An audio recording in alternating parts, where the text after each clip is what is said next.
Hey everyone, it's Nick with Us versus Herd. I want to talk about why there's no free lunch in options trading. Now, a lot of times, a lot of people say, hey, don't buy options, sell options. You'll make more money and it's safer and you can do all these things. Or, I can make easy money just flipping, cheap options and selling them when they get more expensive. And at the end of the day, there's no free lunch when it comes to anything worthwhile. Option pricing, there's a lot of things that happen to the option pricing. If you don't understand how option pricing works, you really shouldn't be trading options at all, because you need to understand what impacts option pricing, what's IV, what's theta. Is there an event coming up like that when we had Brexit? The option pricing was very skewed to actually both sides because it could have gone up or down, but it was an event. So you have to understand, when options are cheap. Do you know when options are expensive? I'm going to give a couple examples here, and I also have the chat open this time up in the right hand corner. So if you have a question, definitely be sure to ask. And if this video came at any value to you, definitely hit the subscribe button, push like, leave a comment below if you have any questions. But I'm going to be going through a couple things, a couple trades. Tesla has earnings, Square has earnings tonight, and then Amazon. So I'm just going to kind of cover where some of the pitfalls are when it comes to options trading, because people say, if you don't know what you're doing and you're just placing trades, it's just gambling. So to be a consistent, profitable trader trading options, you have to know how option pricing works.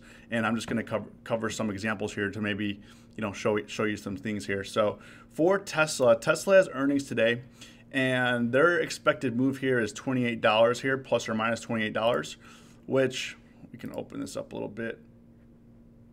We'll show all.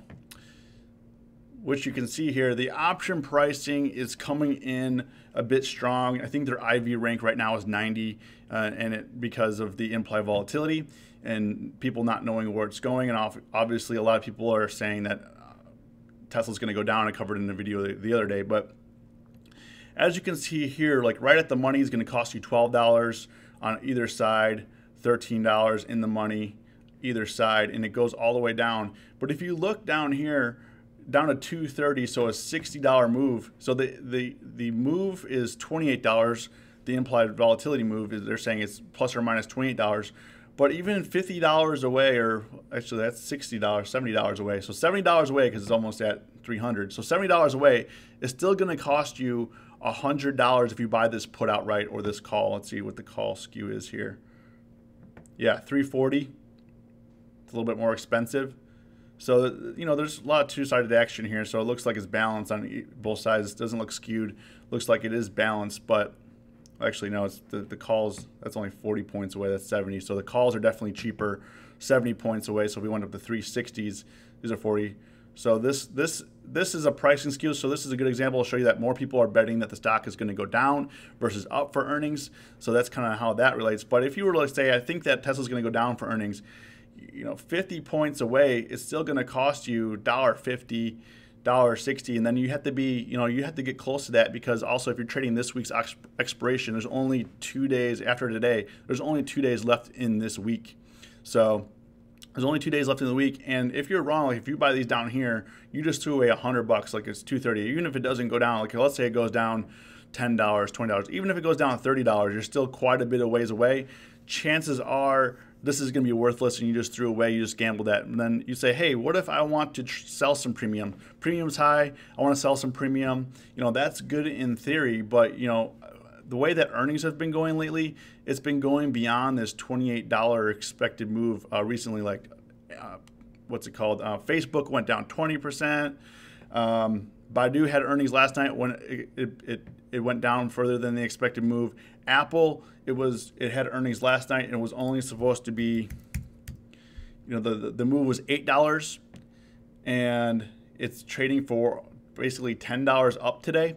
So if you don't know what you're doing, there's definitely ways you can get in trouble. And yeah, if you were bullish on Apple and you sold a vertical put spread, you would have made money. If you sold a call spread, you would have, even if you sold an out of the money call spread, you would have lost money, because the option pricing, once you get out a certain way, it's not even worth trading. And as you can see, like for earnings today, these puts here yesterday for Apple, these lost 2.38. Now they only lost 3 cents, and you can see how you can lose money. Even like these calls here, they made some money here, but they went up.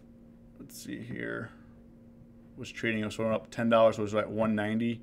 So these only went up $5. We can see. Let's see how much these calls got crushed. So when you're trading, when you're trading earnings, if you're buying outright calls, so it was trading yesterday at $5, went up to 10, so that doubled because the expected move was more than expected there. So let's see what that. Let's see it open what it was trading at here. So yeah, that was a nice return there. So this is the 190 call. So if you bought the 190, however, if you straddled it, so if you bought the 190 for, let's tying these together here. So if you bought the 190 for $5 and you straddled it and you bought the put for $5 too, you would have made $1 on it at the most. So this one would have worked out profitable, but it's because it went beyond the expected move. Most times stocks don't go beyond the expected move, and just recently we've been getting a lot of volatility in that. In Facebook, let's go to Facebook here. Facebook earnings, they were trading at, some of these down here were trading 2,000-3,000% because nobody expected it to move 20%. So for option buyers, you definitely got a good deal for the move. But if you were a premium seller or option seller, you definitely, if you were selling puts, you just got absolutely wrecked. Those you lost max, and you even went down. If you sold naked, I mean, even if you did the defined risk, you'd be max loss. But if you did defined risk, I mean undefined risk, so if you sold naked puts, I mean you lost from 175 down to, if you were selling at the money, 165. That's a big chunk of change there. You lost $1,000 on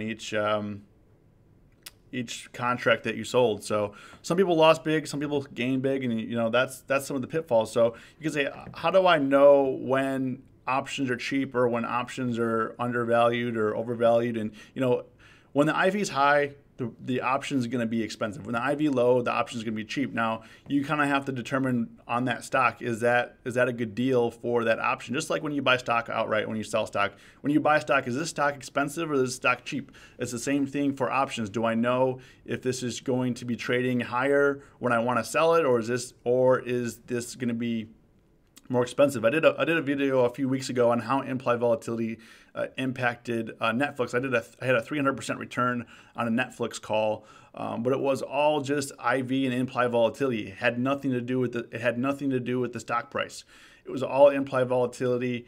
And then when the stock stopped moving, it was the same price. That premium just got crushed. Luckily, I sold and I took my profits, because always take your profits. Always be careful, especially when trading options, because the options, they just move so quick. You don't know what's going to happen or what the outcome is or what will impact it. 1 minute you could be up and 1 minute you could be losing. It's very simple. But finding the good deals, like for Square, like if you take a look at Square, for instance, tonight they have earnings. And if you look at their past earnings here, Square's not a really big mover here. So if you looked at the last earnings here, Square didn't really move that much. It wasn't until after earnings that they started really going up. Same here, didn't move that much. And then after earnings, they go up slowly over time. When they beat earnings, not a lot of movement here either. Just went slowly over time. This one went down and just kind of stabilized back here. It was $24 a share. And then over time, it just went up. And this, you have to understand how certain stocks react. Like if you were looking for a big move on Square, if we look at the options here, they're looking at a $5 move here. And Square recently, over time, if you don't do your research, you don't do your homework, you're gonna get screwed. If it doesn't move more than $5, if you're buying premium, if you're buying options, you're not gonna make any money. You're gonna lose all that money. If you're selling options, this is a great opportunity. So this is probably a great opportunity to sell some options here. It looked like most likely you'll be within the expected move on this. Now trading, these are some earnings examples. I just use it because they really spiked the IV. Like I said, for Brexit, the option pricing was skewed on both sides, and then as soon as the vote was over, IV came down, those got crushed. But if you're buying premium during those times, you just have to be careful that you know what you're doing, and you know that you're going to be able to be profitable. Are you going to be able to be profitable at the price that you sold it at? So those are some of the things that I look at when trading options, when looking for option pricing. If you have any questions, definitely leave a comment below. We're going to be doing a lot more of these trading videos, so there's definitely a lot to cover, and there's a lot of people have been asking questions. We also have a link below to our Facebook group, which you can join. We post some trade ideas in there.